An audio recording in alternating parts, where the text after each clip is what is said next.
Good afternoon and welcome everybody. My name is Woody Kessel and I'm part of the University of Maryland Progress activity along with my colleagues Joe Richardson. We have an exciting program this afternoon, and so we want to welcome all of you. Just as a reminder, I think as you can see in some people's background, this is the University of Maryland Progress Initiative, prevent gun violence through research, empowerment, strategies, solutions, and initiatives. Just a quick background, Progress is an initiative from the president's office, President Darrell Pines, of the University of Maryland, and it cuts across all the colleges at the University of Maryland. And I have the privilege and pleasure of working with multiple colleagues from the university, and especially Joe Richardson, Mike Dravis, and Lindsay Wood.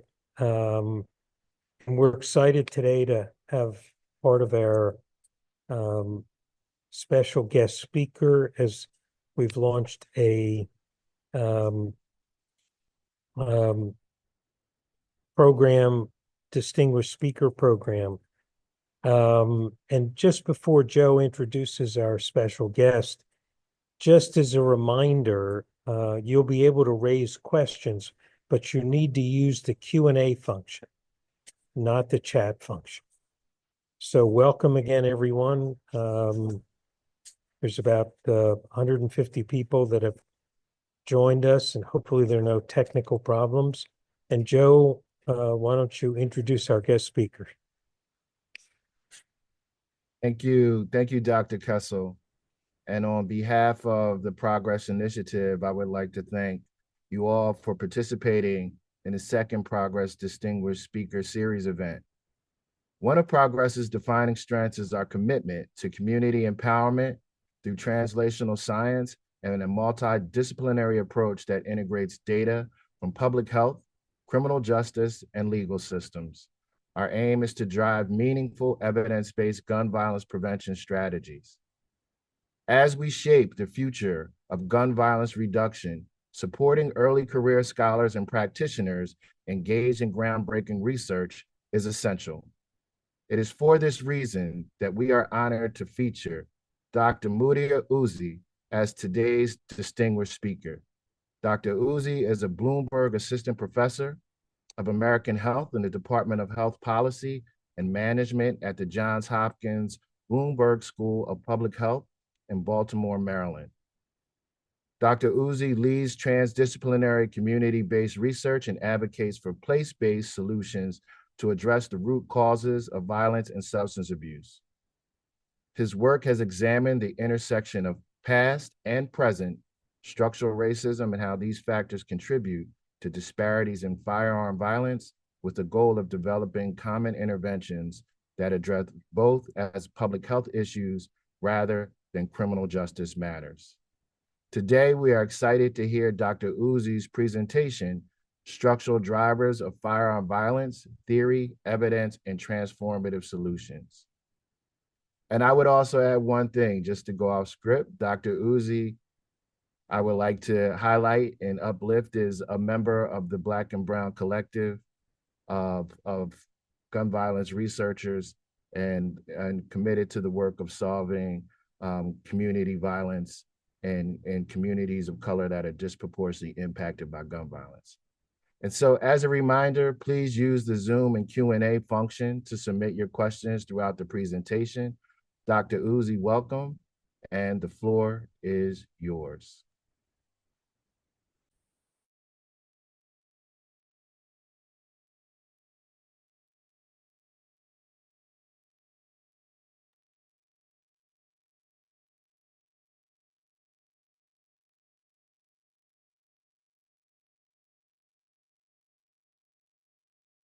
So yes, good afternoon, everyone. Thank you so much again, Dr. Richardson and Dr. Kessel, for inviting me to this distinguished speaker series. My name is Mudia Uzzi. As Dr. Richardson mentioned, I am the Bloomberg Assistant Professor of American Health in the Health Policy Department and Management Department in the Johns Hopkins Bloomberg School of Public Health. And I'll start my presentation. So firearm violence is a major cause of injury and death in the United States. Almost 20,000 people died of firearm homicide in the US in 2022, and another 27,000 people died by firearm suicide. This phenomenon not only impacts the victims of firearm violence, but a wider network of their loved ones and communities. Between 1999 and 2020, over 400,000 people lost a parent due to gun violence. So when examining firearm violence, it's really important to consider that there are profound racial disparities. Black Americans are disproportionately impacted by firearm violence in the US.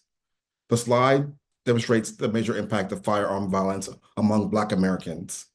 This figure shows that the top six causes of death of young and middle-aged Black Americans between 2020 and 2022.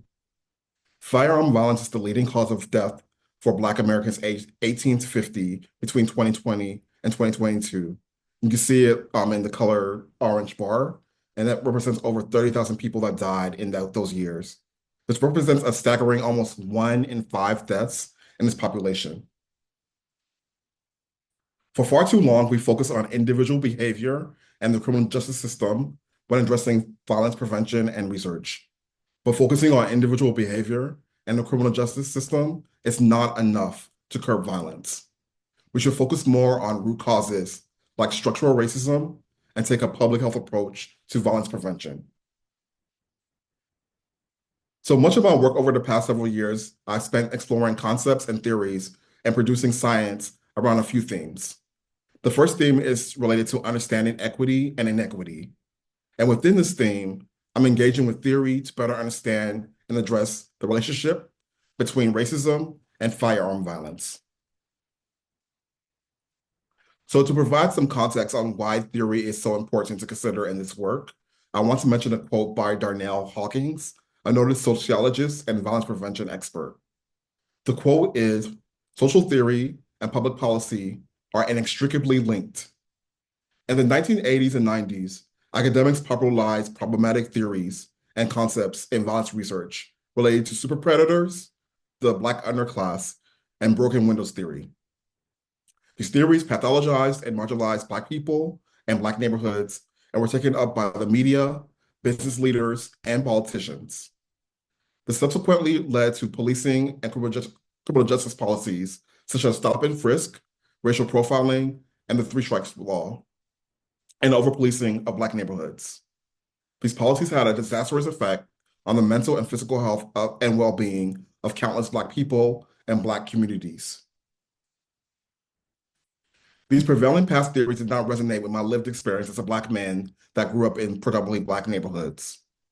Moreover, these past theories were inconsistent with the narratives and stories in my discussions with Native Baltimoreans.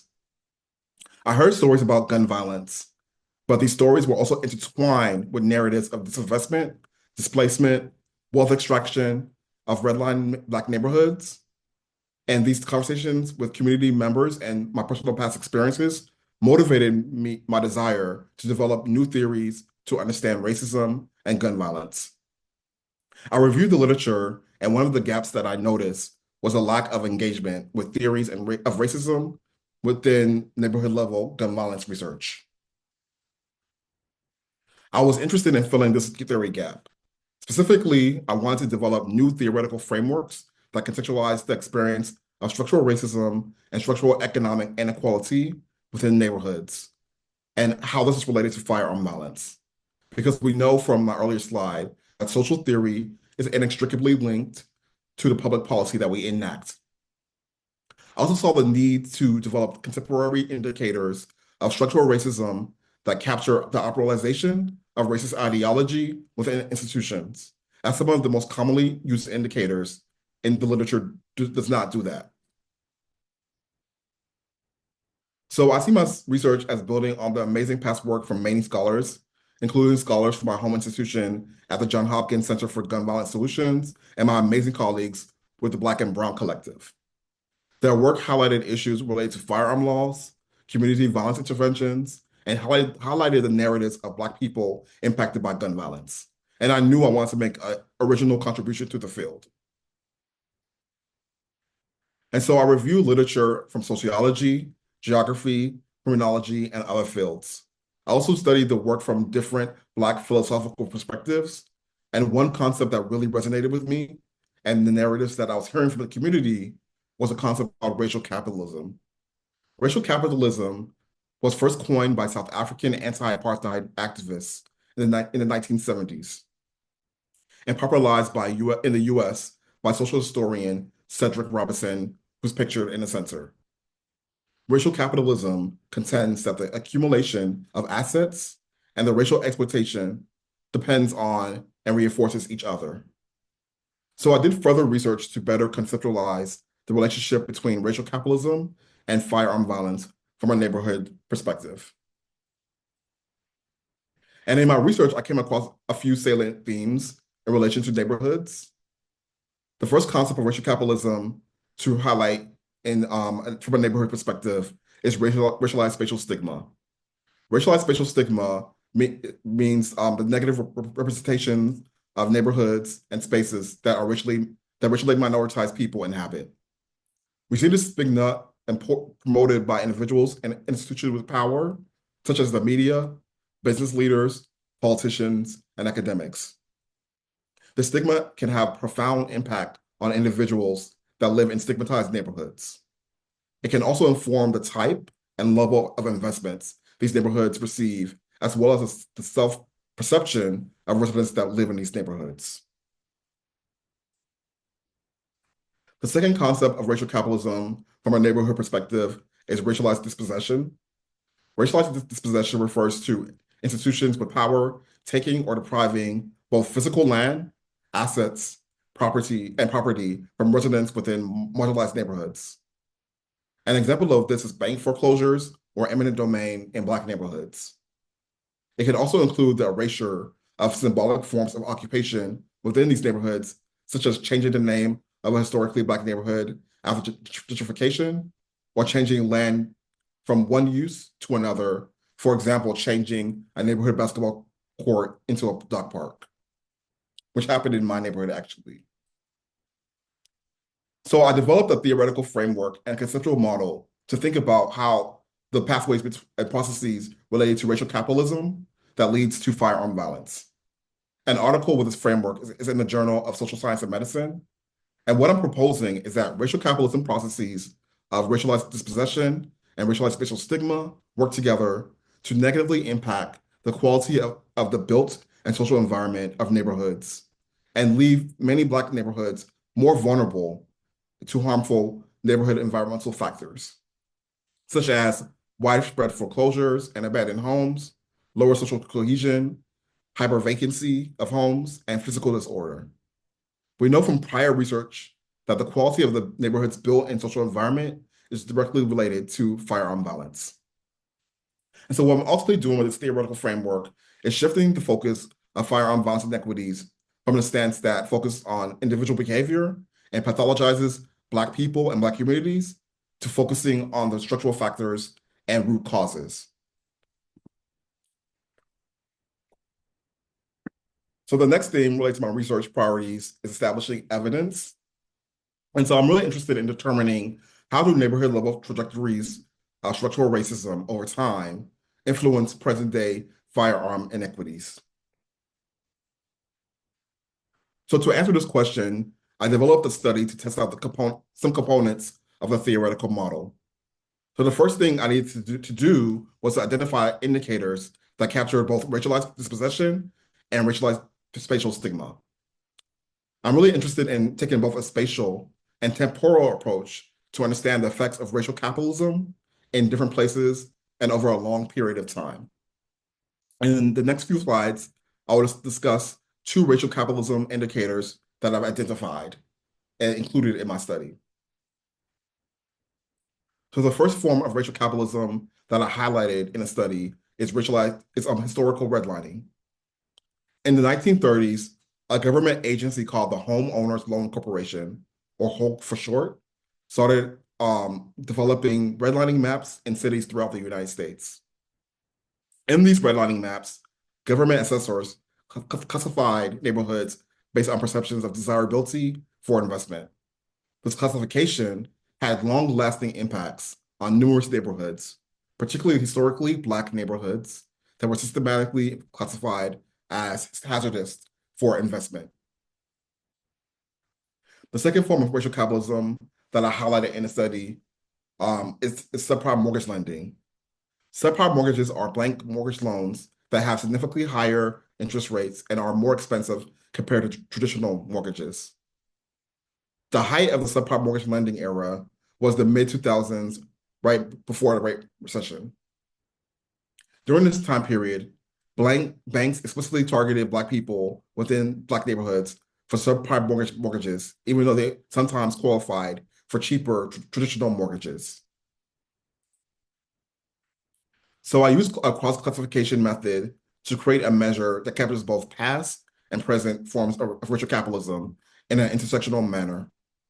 My study was based in Baltimore, and each eligible neighborhood in the study was placed into one of 4 groups based on their experience of redlining in the 1930s and predatory lending during the height of the subprime mortgage lending era in the mid-2000s.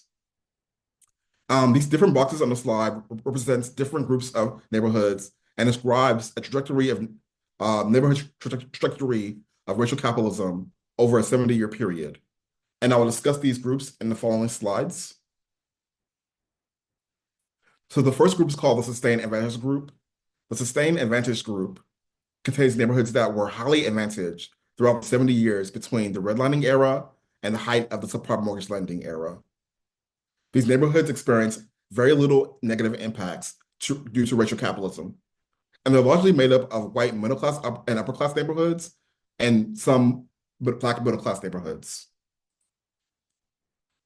So the next group is called the Contemporary Advantage Group. This contains neighborhoods that had high negative effects of racial capitalism in the past, but the negative effects have increased over time. You can think of these neighborhoods as gentrified neighborhoods or gentrifying neighborhoods. They are largely made up of upper-class white neighborhoods and some racially mixed middle-class neighborhoods.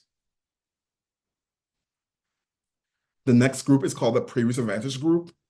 This group contains neighborhoods that had low levels of negative effects of racial capitalism in the past, but the negative effects have increased over time. These largely are made up of Black working class neighborhoods and some middle class neighborhoods. And the final group is the Sustained Disadvantage Group. This group contains neighborhoods that have experienced high sustained levels of disadvantage due to racial capitalism between the 1930s and now. This is largely made up of Black working class neighborhoods. So this is a map of all the sort of intersectional groups together. As you can see from the map, there's some spatial clustering of neighborhoods based on their grouping. And also you can see that not all tracks were included in our analysis. The areas in gray were not included in our analysis because either they didn't have redlining data or they didn't have residential zoning. So this is some descriptive statistics of the groups and shooting rates between 2015 and 2019. And what you can see from the figure is that there's a wide range of shooting rates based on a neighborhood's exposure to racial capitalism and the disadvantage they experienced. So what you see here is a dose response pattern based on a neighborhood's disadvantage level of racial capitalism. So the more a neighborhood is disadvantaged due to racial capitalism processes, racialized spatial stigma and dispossession, the higher the shooting rate.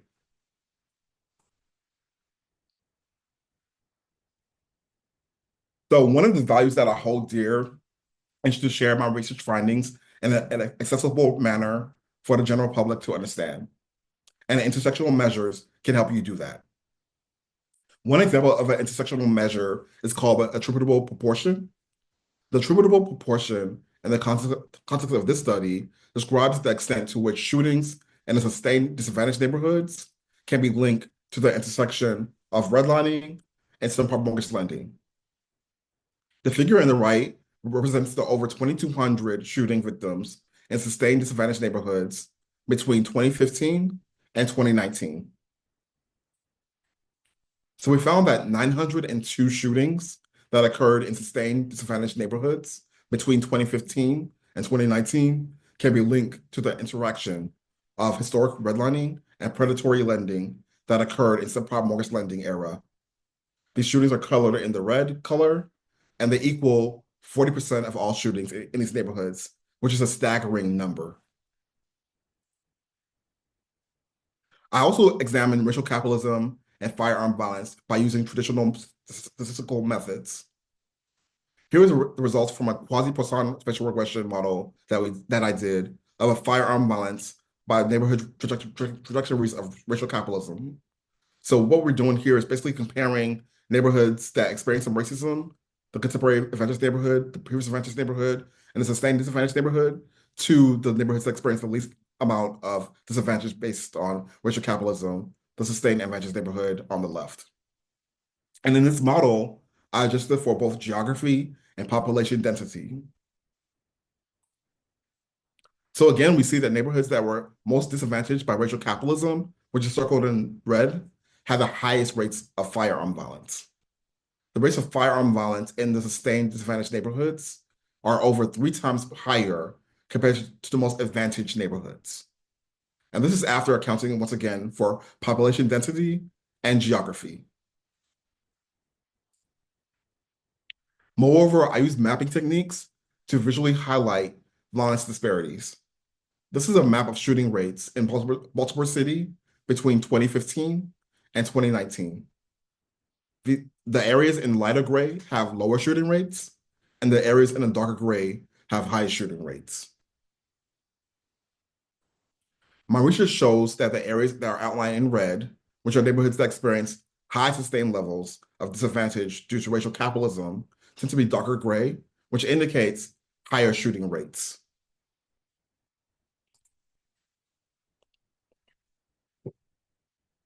So for the past few years, I've done work developing theory and evidence to understand and demonstrate how racism influences firearm violence inequities.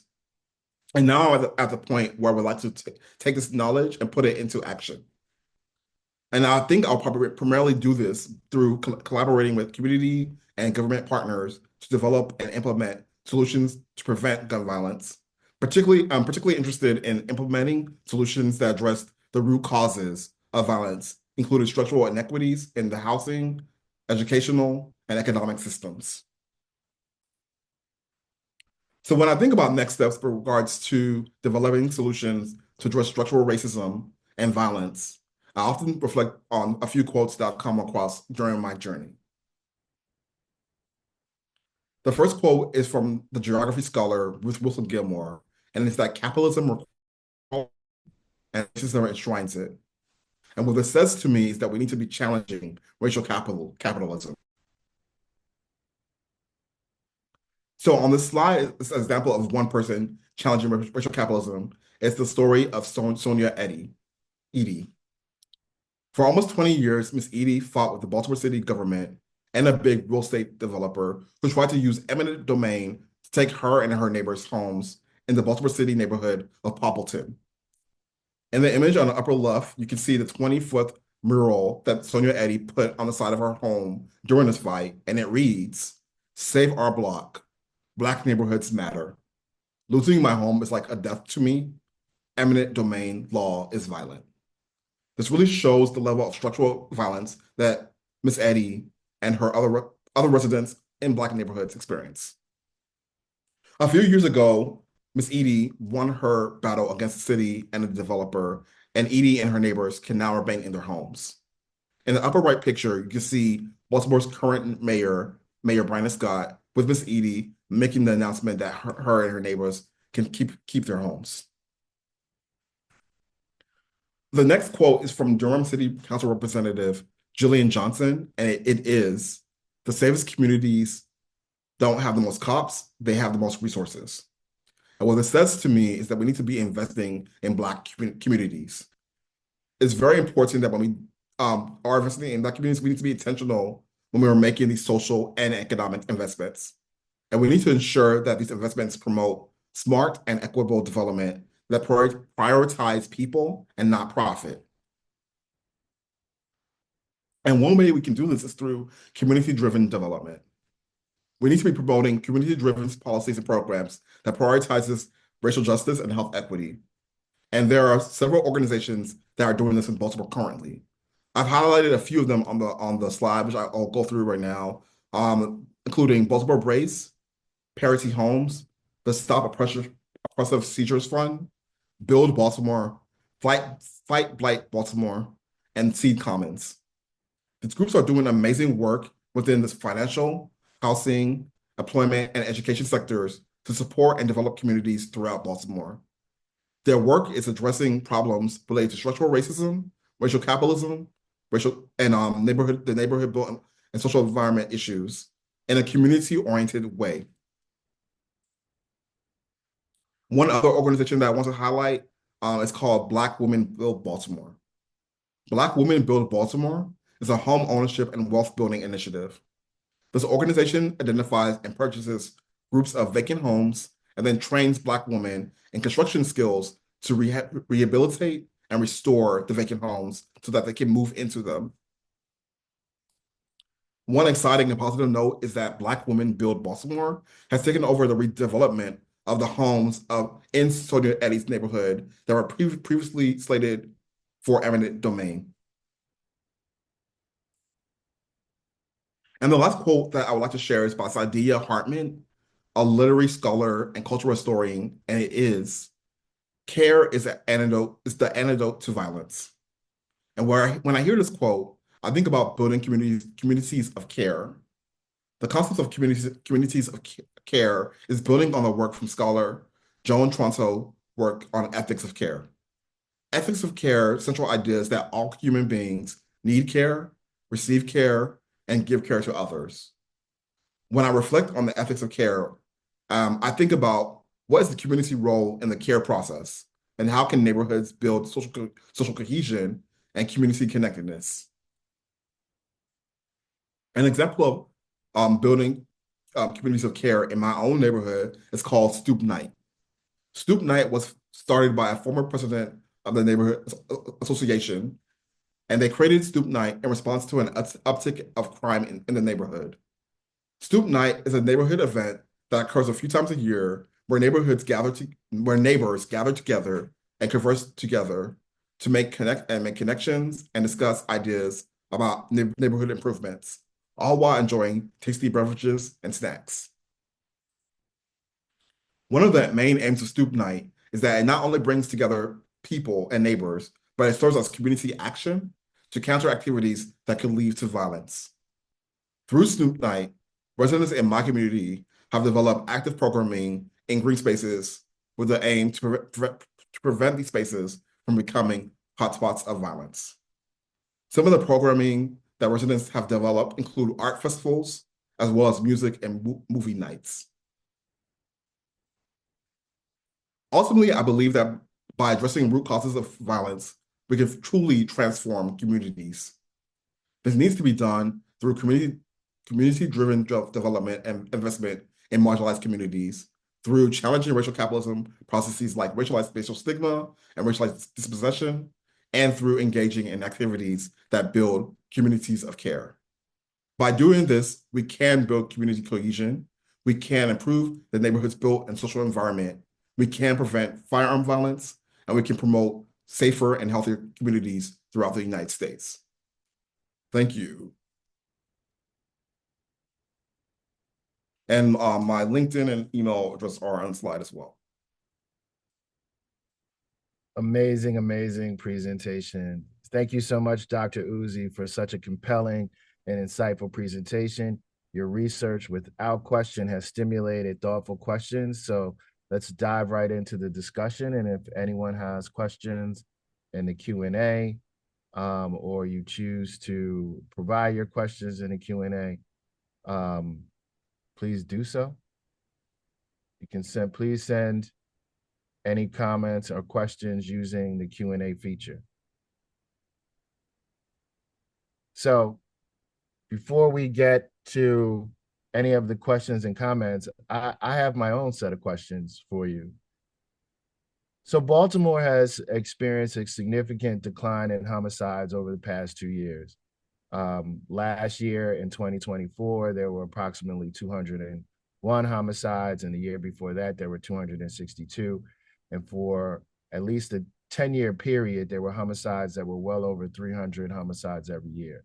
So just based on the significant drop in homicides, and there are many different constituencies in Baltimore that are attempting to take credit for the drop in homicides, how would you explain racial capitalism, structural conditions in terms of the correlation to the drop in homicides over the past 2 years in Baltimore City?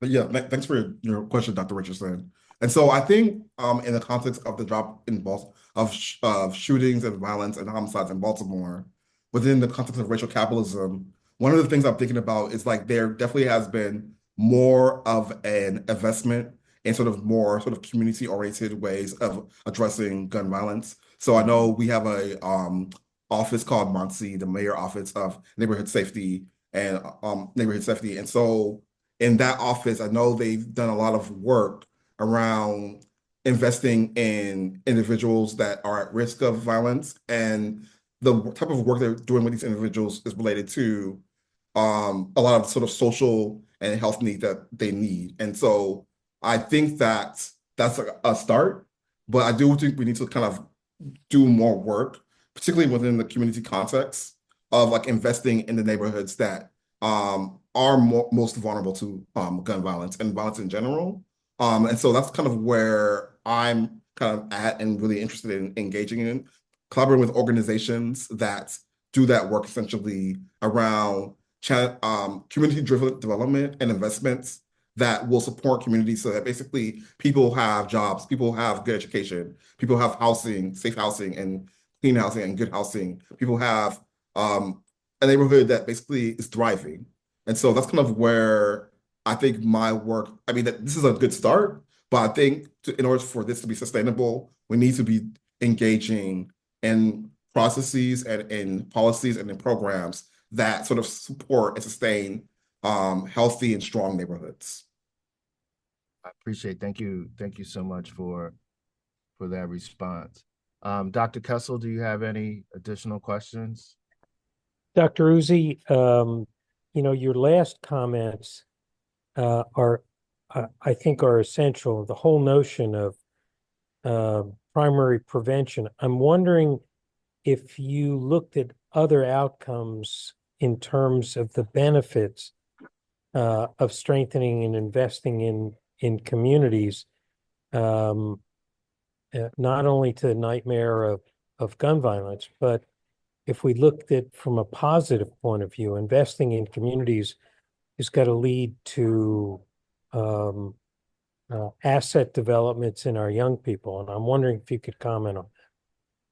Yeah, no, thank you for your question. I mean, I definitely agree with that. Like, so my study so far, or my work so far, has been identifying issues and linking issues around racism to violence, but definitely, absolutely, one of my future sort of plans is to capture more what are the benefits of doing policies and programs and interventions that challenge racial capitalism, that invest in communities that grow communities. And so that's absolutely one thing I'm interested in doing. And I think to your point, there'll be a wide range of benefits, whether it's in the educational system, whether it's in sort of jobs, employment, whether it's in housing. And so those are all kind of things that I'm actually very interested in looking at and collaborating and co-implementing and co-developing with different organizations.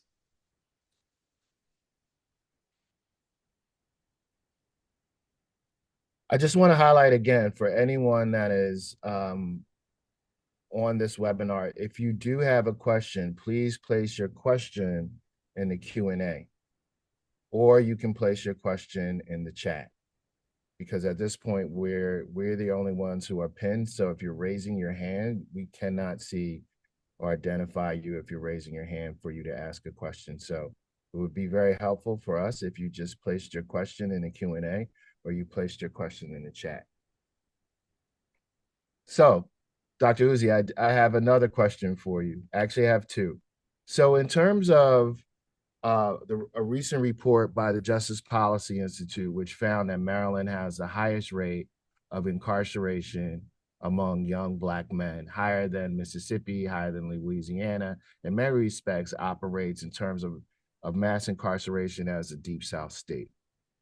The concept of $1 million blocks, which was created to conceptualize how many blocks in urban areas often incarcerate Black and brown individuals in those communities at rates that are at $1 million or higher per block. So in terms of your concept of racial capitalism, how does mass incarceration within many poor Black communities in Baltimore, particularly on the west and east sides of Baltimore, how does racial capitalism complex play a role in I conceptualization of structural violence and other forms of racial capitalism that exist in these communities that contribute to high rates of gun violence?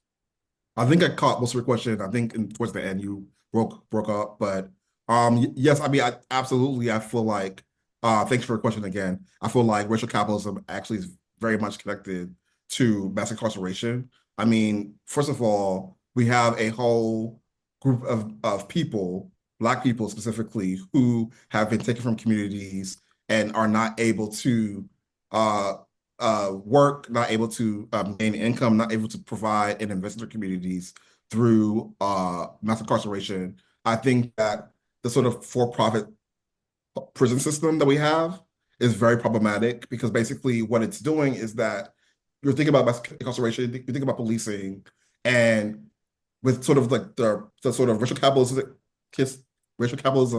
processes that I've been engaged with around spatial stigma, police are targeting neighborhoods based on them stigmatizing the neighborhoods, over policing and over policing, under policing at the same time, and taking people from sort of like their neighborhoods into the sort of for jails and prisons. So this that, and then also just the sort of the dispossession that happens and occurs during that process. So there's definitely absolutely, I feel like a link between racial capitalism, firearm violence, and mass incarceration. And so I can see the links, and even after people are returning citizens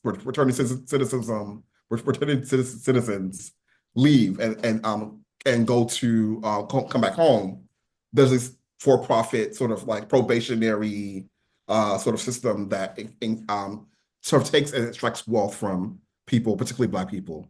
And so I think that that's kind of one thing I'm thinking about as far as sort of how this racial capitalism sort of concept connects to mass incarceration. Mm. Thank you. I saw that Jessica, you had your hand raised as well as Lawrence. So Lawrence, I know you were trying to get in first. So if you would like to ask your question, please do. Hey, I appreciate the presentation, Dr. Uzzi. Given that, as was stated, gun violence does vary year to year, and many of the factors that you isolate are long term, how do we relate to this variability? Some of the research I'm doing argues that things like collective efficacy and community culture is very important in terms of when they are operationalized, as they were in the Western District by grassroots organizations. Those can have a powerful impact preventing gun violence, even in the midst of systemic disinvestment. So what is the role of culture in creating these moments where we see violence decline in these systemically disinvested neighborhoods? Because my concern is if we don't center culture and the empowering work that folks are doing in these neighborhoods, many folks will say, this stuff is cool, but we can't wait to solve racism. Let's invest in more street lights. Let's invest in more police presence, because that'll be the way we get the short-term declines in gun violence, as opposed to the cultural solution, which I think is actually more effective and more in line with your research. Yes. Thank you so much for your question, Lawrence. I absolutely agree with you. I think that sort of culture is very, very important in sort of considering the work in general, as far as preventing violence, as well as even thinking about racial capitalism and the sort of model that has been created, social environment is very much connected to culture, is very much connected to collective efficacy, building people's connection with their neighborhoods, building people's ability to feel like they can prevent violence in a collective way. And so I feel like this is definitely absolutely integrated in this work. And absolutely, one thing that I do know, and I've noticed, is that the work that I've been doing a lot of currently has been very long-term, very sort of big picture. But there are, like you said, like things we need to be doing now, things that sort of we can build communities, collective efficacy, build communities' ability to connect together, to build cultural pride, to be able to, as a intervention, as a policy, as a approach to um, preventing violence, reducing violence. And so I absolutely agree with you, and I feel like it definitely is integrated into the work that I've been doing as well. So absolutely, I agree. Thank you. Thank you, Lawrence, for the question. We have another question from one of our amazing and talented scholars here at University of Maryland, Jessica Zhu. And I'll read it to you, Dr. Uzzi. Thanks for the presentation and study with the exclamation point. In regards to the statistical methods, how did you disentangle other potential variables to firearm violence from the impact of racial capitalism? I'll start with that question, and then she has a second one. Okay, thank you for your question. So for me, like this, my approach was basically first to highlight disparities within the context of racial capitalism in the context of firearm violence. And so my sort of descriptive work did that. We did run traditional stats models that kind of controlled for things like population density and also for geography. So we kind of accounted for those two variables in our models. We one of the things about the approach that I've taken and thinking about racial capitalism and these big sort of concepts is that basically a lot of the things that you would think of to control for are already encapsulated in the sort of variable of the racial capitalism variable includes information around income, around race, like it includes information around a lot of things. And so that's kind of like what the approach that I've been taking as far as trying to connect sort of racial capitalism to firearm violence. I mean, my end goal is to be addressing root causes. And so that's kind of like what I'm focused on. And so I hope that answers your question, but yeah, that's kind of what I've done. Thank you. And her second question is, and did you see any difference between how the aspects of racial capitalism you mentioned, for example, spatial stigma and dispossession, impacted firearm violence? Thanks again for that question. The variables that we chose that capture those two processes of redlining and supply mortgage lending included both of them, so we didn't really disentangle spatial stigma from dispossession as far as like modeling it, but we did definitely outline the differences between spatial stigma and dispossession in our theoretical framework. And so with spatial stigma, it's all about sort of institutions with power stigmatizing, negatively representing institutions and of neighborhoods, basically. And whereas with dispossession, it's like kind of the physical taking of assets and other things from neighborhoods. And so we kind of outlined it and delineated that in the theoretical work, but we haven't done sort of like necessarily delineated that in our modeling. I'm not sure if we can, how feasible it would be to even disentangle, because I feel like they're both so intertwined that it might be challenging to disentangle from a modeling perspective. I mean, maybe, possibly, I don't know. I'm not sure if that answers your question, but that's kind of my initial thoughts about that. But thanks for your question again. Great. We have another question from the Q&A, and I'll read it to you. I wonder if you divide your outcomes by the victim's race category, and how do you consider the potential mechanisms from historical HOLC and redlining to contemporary gun violence problem through contemporary neighborhood disadvantage. What about the gentrification in Baltimore? Is that related? Okay, thanks for your question. I'll kind of capture some of these things. I'm reading the question right now to kind of get a sense of what's included. So I haven't divided I mean, that's one thing we've talked about before, to basically divide by race, sort of the victims, but we haven't done that. We were more interested in sort of broadly how racial capitalism impacts violence within neighborhoods. And so that's kind of been our focus. And I feel like the neighborhood itself is kind of our focus as opposed to sort of like the specific victim's race. And so we haven't really done that. With regards to the potential mechanisms of hope, redlining, and connection to the contemporary gun violence problem. As I mentioned before, in our model, what we believe is happening is that basically these sort of big racialized processes of spatial stigma and dispossession are impacting the neighborhood built and social environment. So impacting things that, like Lawrence mentioned, around community connectedness, things like sort of the neighborhood physical disorder, things like other things in that nature, which we know is linked to firearm violence. And so those are kind of the things that we believe that are leading or connecting these processes of racial capitalism with firearm violence currently. And then with the gentrification in Baltimore, one of the groups that I mentioned, as far as like the 4 groups, captures neighborhoods that have been gentrified in Baltimore. So like the contemporary advantage neighborhoods are gentrified neighborhoods in Baltimore. So we can like kind of especially see what's going on with violence in those neighborhoods to see how that's kind of connected to the connection of racial capitalism and firearm violence. And so I think that answers your question, but.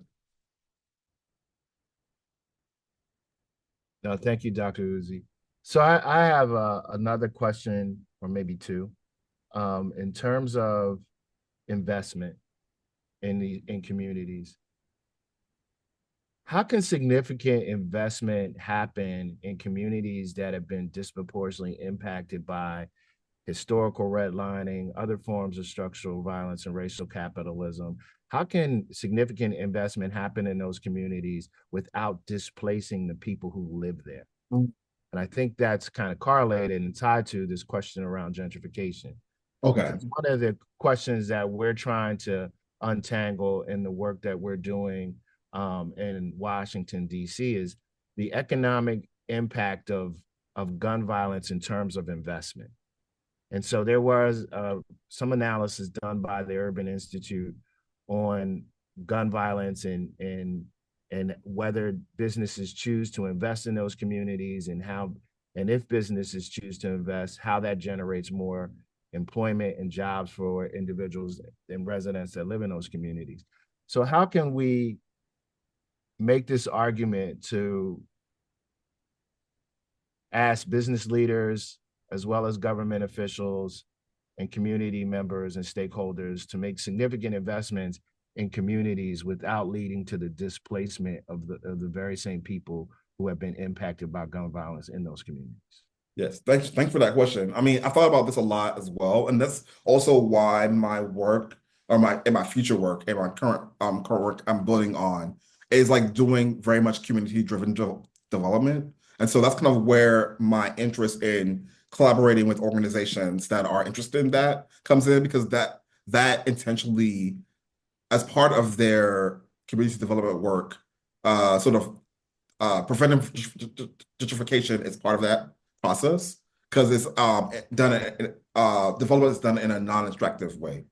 And so, I mean, that's kind of what my particular position is in that we need to be providing more resources to organizations that are dedicated to doing development in a way that does not lead to gentrification.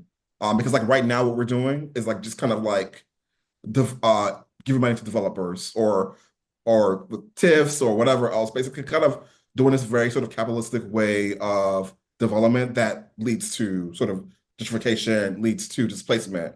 But if we kind of shift some of our resources and energy to organizations like I was mentioning Black Women Build Baltimore, like Parity Homes, like Stop Oppressive Seizures Fund, these are organizations that intentionally are working to develop Baltimore City, neighborhoods in Baltimore City in a way that's not attractive. And so that's kind of what I would say personally to do. And I think money started to go to these organizations, but it's very slow because basically people are so used to doing development in one way. Right. And so that's kind of one of my big goals is to basically uplift and support these organizations and co-implement interventions that kind of do what you're saying, basically, that sort of both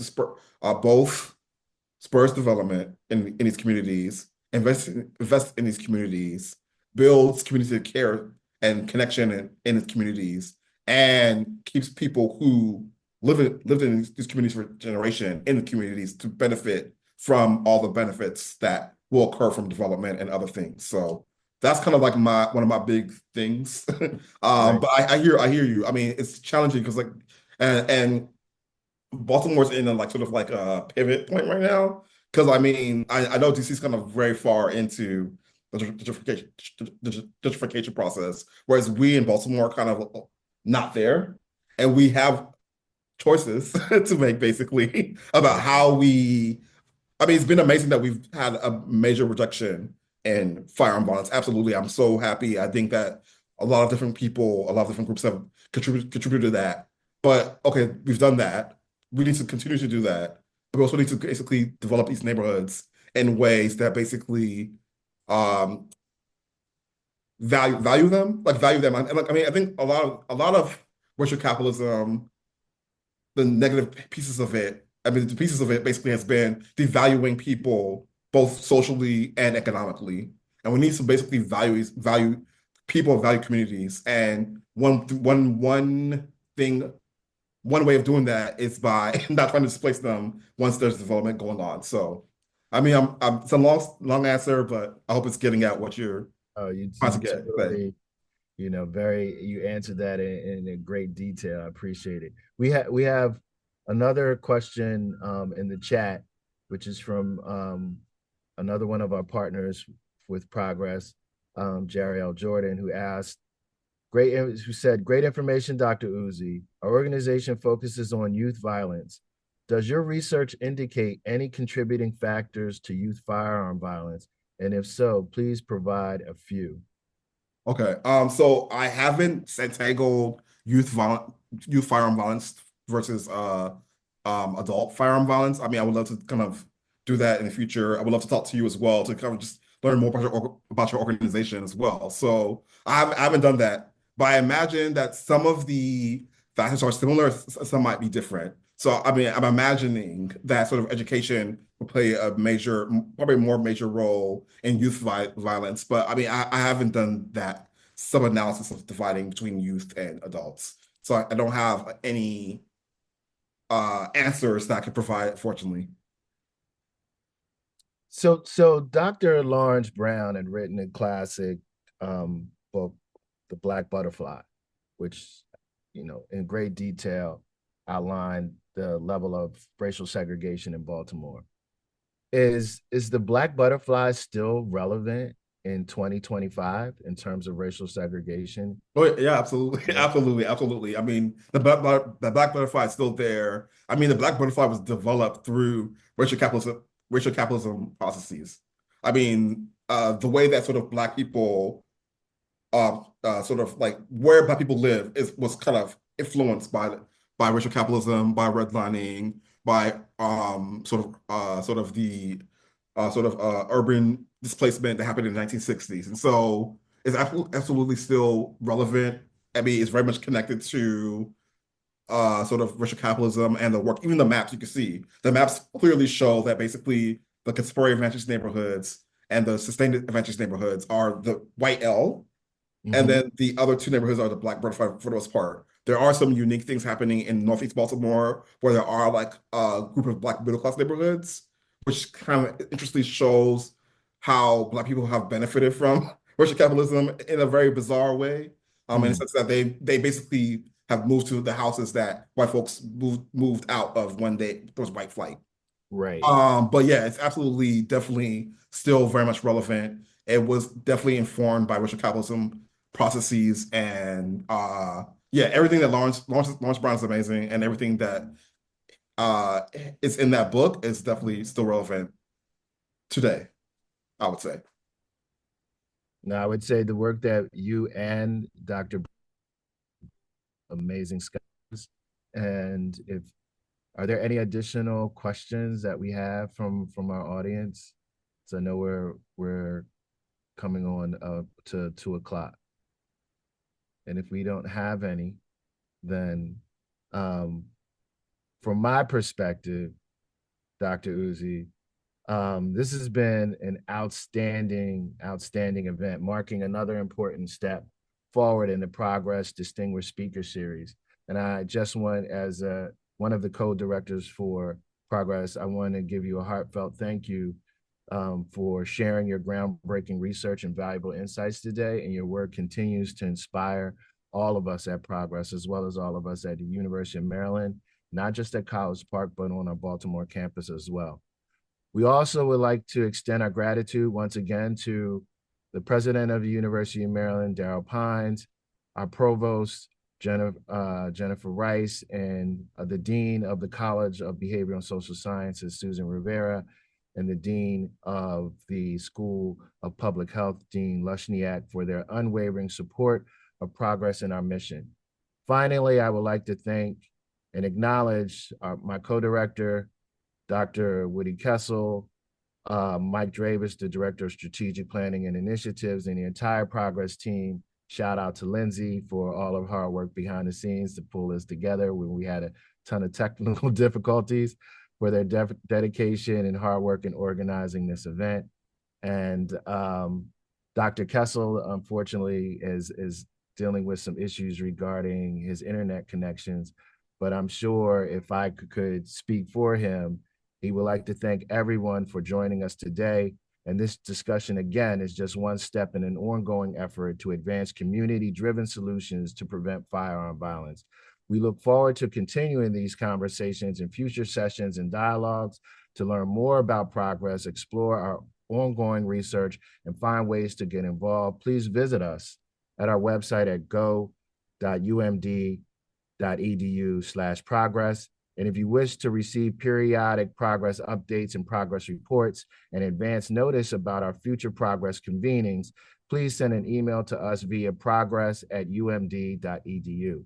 Again, I want to thank you, Dr. Uzzi, for your amazing presentation. I thank you for your cutting edge and innovative work. We look forward to inviting you back to Progress at some point. And I just want to thank everyone for joining us today. And we look forward to you joining us for future Progress events. I wish you all a wonderful and restful day.